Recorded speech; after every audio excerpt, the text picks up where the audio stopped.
Нови нелегално прислушувани разговори се појавија во јавноста. Како така наречените бомби се појавија на интернет. Единствено што јавноста за нив знае е дека сите разговори, и објавени и необјавени, ги имаше тогаш лидерот на опозицијата, сега премиер на државата, Зоран Заев, неговата партија СДСМ и специјалното јавно обвинителство. Пред нешто повеќе од 3 години при нивното предавање на СЈО, Заев соопшти дека сите бомби се во рацете на специјалната обвинителка Катица Јанева и нејзините колеги. Сето тоа што ни беше предадено, денеска го предадовме на специјалното јавно обвинителство. Секако тука се и транскриптите за кои што на пресконференциите зборував за поврзани со случајот Монструм, но и со многу други случаи за кои што граѓаните ќе очекуваат правна разрешница. Од СЈО велат дека не постои шанса разговорите да излегнат кај нив, бидејќи снимките се чувале под посебен режим, но велат дека ќе мора да проверат дали тие разговори ги имаат во добиените материјали од СДСМ. Ке се прави анализа на овие материјали и откако ќе се преслушаат, СЈО ќе одлучи што понатаму. Ке треба и да се види дали овие разговори веќе ги имаме во добиените материјали. Она што е сигурно е дека овие материјали не се излезени од тука, како и дека преслушуваните снимки овде се чуваат под посебен режим. Додека од обвинителството на Јанева велат дека ќе мора да проверат дали ги имаат овие материјали, Заев потврдува дека разговорите се во СЈО. Тоа што го имам слушнато, јас ги немам слушнато, искрено кажано.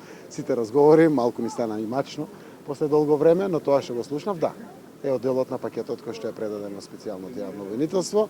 Иако Заев вели дека сите разговори се предадени, дали е тоа вистина, никој не може да знае, а не сигурност околу ова прашање имаше и во редовите на СЈО. Во однос на прашањето дали се предадени сите материјали, тоа не можете нас да ни го адресирате. Од она што ние знаеме и што опозицијата го тврдеше кога ги доставија материјалите е дека нас не се предадени сите материјали со кои што тие располагаат во моментот кога ги донесоа тука материјалите.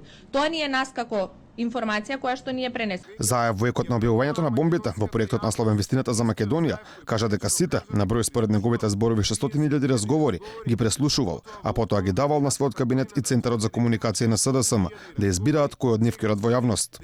Ќе кажам примерот. Селектираш 40 разговори кои што се однесуваат на темата и ги предавам во Центарот за комуникација, мојот кабинет, каде што тимот од СДСМ од 40 селектира 7-8. Во координација со јавното обвинителство отворена истрага како разговорите излегле во јавноста, велат од МВР за Алфа. Согласно надлежностите на Министерството за внатрешни работи, а во координација со јавниот обвинител на Република Северна Македонија, започната истрага во врска со објавените телефонски разговори. За текот на истрагата јавноста дополнително ќе биде информирана. На интернет под името Илија Громовник, непознато лице досега објави 6 нелегално прислушувани разговори, во кои може да се слушнат гласовите на сегашниот и екс-министрите за внатрешни работи Оливер Спасовски, Гордан Јанкуловски и Љубомир Фрчковски, а во еден од разговорите се појавува и поранешниот премиер и претседател на Македонија Бранко Црвенковски.